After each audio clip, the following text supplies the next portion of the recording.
तो मैं आप लोगों से एक निवेदन करना चाहूंगा कि हमारे विद्वान वक्ता बहुत सारी चीजों को बताएंगे।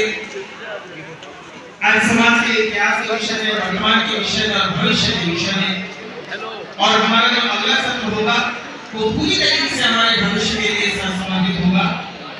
परंतु मैं बस इतना निवेदन करना चाहता हूँ कि आज मैं चाहता हूँ कि आप सब लोग ताली के गड़गड़ाहट से एक बात का स्वागत करें कि इस 150 वर्ष के अंतर में, इस 150 वर्ष के पूर्ण होने के बाद आज हमें इस संसार में, भारतवर्ष के अंदर ना तो कहीं कोई प्रार्थना समाज जैसी चीज दिखती है, ना कहीं कोई ब्रह्म समाज जैसी चीज दिखती है, ना कहीं कोई थियोसॉफिकल सोसाइटी जैसी कोई चीज दिखती है। रामकृष्ण मिशन जितना भी है तो चुनिंदा क्षेत्रों में सिमट करके दिखता है। अगर पूरे भारतवर्ष में 150 वर्षों तक अपने अनवरत धारा को बढ़ाते हुए आज भी अपना स्थान को जमा करके रखने वाला कोई एक संस्थान है, वो ऋषिदानंद प्रसूत आर्य समाज है। इसलिए उस संस्थान के दोस्तों तालियां बजा दीजिए और अपने तालियों को बंद करके रख दीजिए। अगर आपके हाथ नहीं खुले, अगर आपके हाथ नहीं खुले समाज की 150 वर्ष की स्थापना पर, तो उसके अंदर कोई हाथ आ गए हैं।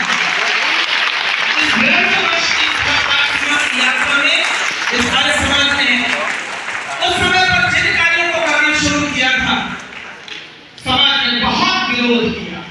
मेरे हाथों में विद्वान जानते हैं, एक पुस्तक आई थी, बहुत बड़े पुराने शास्त्रार्थ महारथी कहलाया करते थे अपने आप को। एक पुस्तक आई थी, ऋषि लिखते हैं कि नारियों को पढ़ाना चाहिए। व्यंग करते हुए उसने इतनी गंदी बातें लिखी हुई थी, नारियों को क्या इसलिए पढ़ाए ताकि बाहर जाकर के अपना ढूंढ सके। मुझे क्षमा कीजिएगा, यह आवाज उठा करती थी इस भारतवर्ष के अंदर। लेकिन आज आर्य समाज का वो सिद्धांत आज घर घर में, पल पल में, गांव गांव में, नगर नगर में व्याप्त हो चुका है। और आज इस नारी शिक्षा का विरोध करने वाला कोई नहीं है। यह आर्य समाज की जगह है। इसलिए एक बार फिर से नारी शिक्षा की स्थापना के लिए बोलो आर्य समाज की।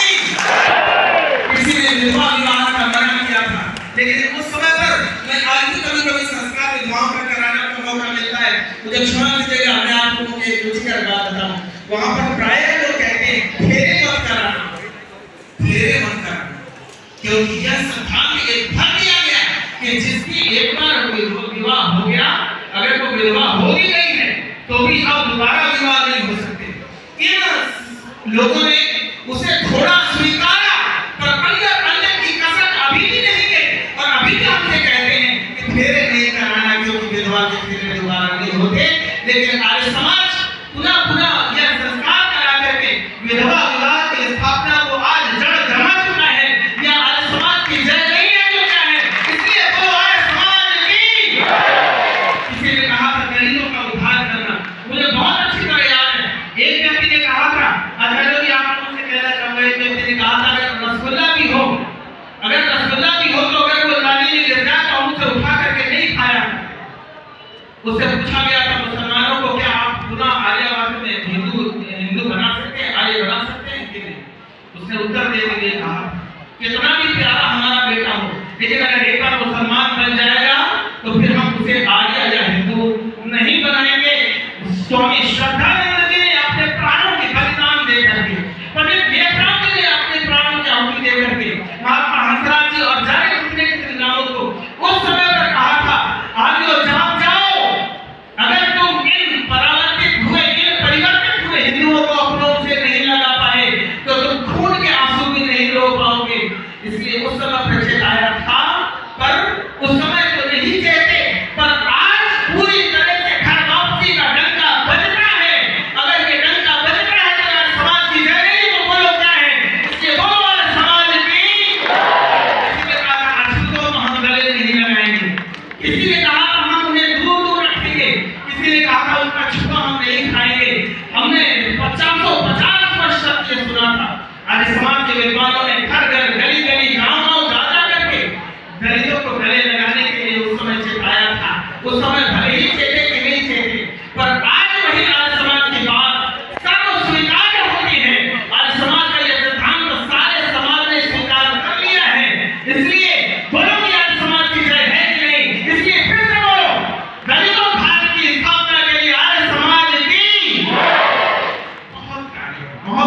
बहुत चीजें हैं जिन्हें आर्य समाज की चीजों ने आर्य समाज ने स्थापित किया, तब तुमने स्वीकार नहीं किया, आज मजबूरी में स्वीकार करते हो। और जब आप स्वीकार नहीं कर रहे हो, दावा है कल तुम इसे भी स्वीकार करोगे, ये भी निश्चित है। और आज जितनी जय है कल भी उतनी जय होगी। इसलिए भविष्य के लिए बोलो आर्य समाज की, ये हमारी बंधु, हमारे विद्वान हमारे बीच में बैठे हैं, आपका बहुत बहुत आभार है आप यहाँ पर आए। और मैं चाहूंगा कि हमारे बीच हमारे आचार्य आर्य नरेश जी